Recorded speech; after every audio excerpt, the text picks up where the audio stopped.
Quando sull'amore si tratta di amare se stesso o gli altri. Su amare se stesso c'è un malinteso assoluto, fondamentale. Non per caso i greci avevano scritto sul frontono di Tempio di Delfi: conosci te stesso e conoscerai i dei e l'universo. Non hanno detto ami te stesso,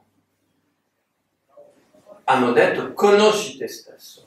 Solo conoscendo te stesso potrai sapere che cos'è l'amore. Allora, nella nostra civiltà, fra virgolette, totalmente decadente, aprite tutti i giornali di psicologia, devi amare te stesso. In realtà ti insegnano come amare il tuo ego e come diventare schiavo del tuo ego. È quello che chiamano amare se stesso. Ma che è un'assurdità più assoluta e che provoca le separazioni, i divorzi e tutto questo casino generalizzato delle relazioni distruttive nelle coppie, fra i genitori e i figli, fra i nonni e i nipoti. È un casino generalizzato perché la falsa psicologia a quale la maggior parte della gente aderisce dice devi amare te stesso e allora chi ama se stesso, fra virgolette, si incazza che gli altri non sono a ginocchi davanti a loro perché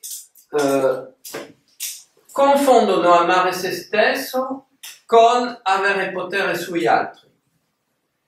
E se l'altro non è ai tuoi piedi, ai tuoi ginocchi, se non si stai leccando le scarpe, non ti ama.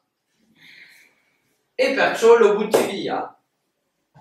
E questo sta provocando una società totalmente sadomasochista. Capite che una società in cui i ricchi diventano sempre più ricchi e i poveri sempre più poveri, con questa distanza gigante delle condizioni di vita, è una società sadomasochista, dove i più poveri sono sempre più masochisti e i più ricchi sempre più sadichi, perché si godono di avere sempre di più e di vedere gli altri che non hanno niente.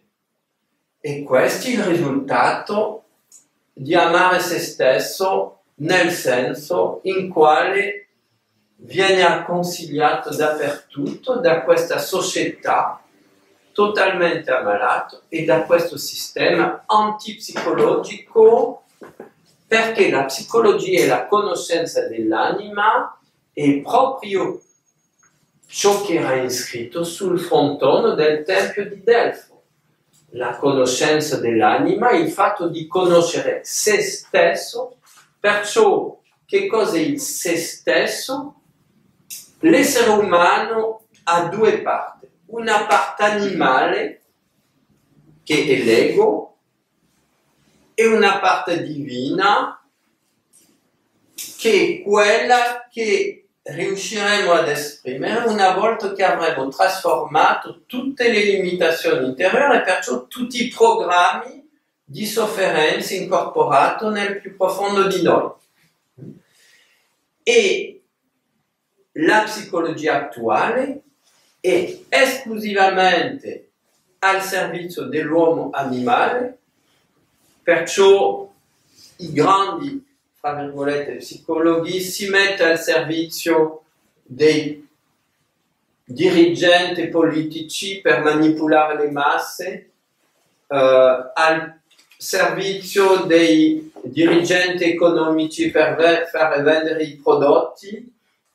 Tutto questo è la psicologia, fra virgolette, dell'ego.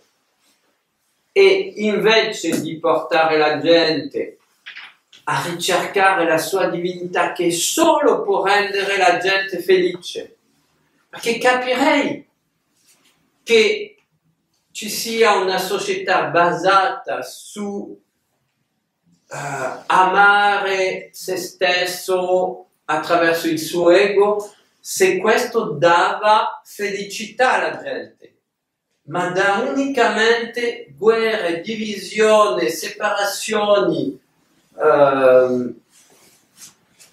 e con delle differenze sempre più abissali nelle condizioni di vita delle persone. Perciò questa psicologia al servizio dell'ego conduce alla distruzione, all'autodestruzione dell'individuo e perciò del sistema in quale tutta questa cucina degenerata porta l'essere umano. E ricordiamoci che la cosa che ricerchiamo di più è la felicità. Il resto non importa. E la felicità si trova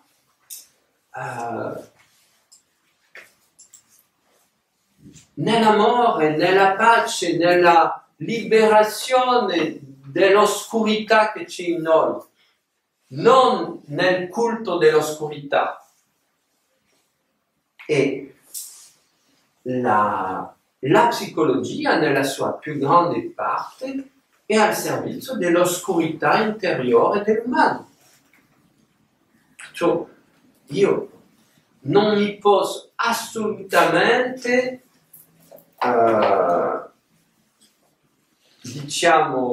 non posso assolutamente condividere questo tipo di psicologia. Per me la negazione dell'essere umano e non è psicologia, è manipolazione. La vera psicologia è esclusivamente basata sulla conoscenza delle grandi leggi che portano l'essere umano a diventare divino. Non c'è altro. Esprimere la nostra divinità. Come esprimere la nostra divinità? Questa è l'unica domanda che si fa la psicologia.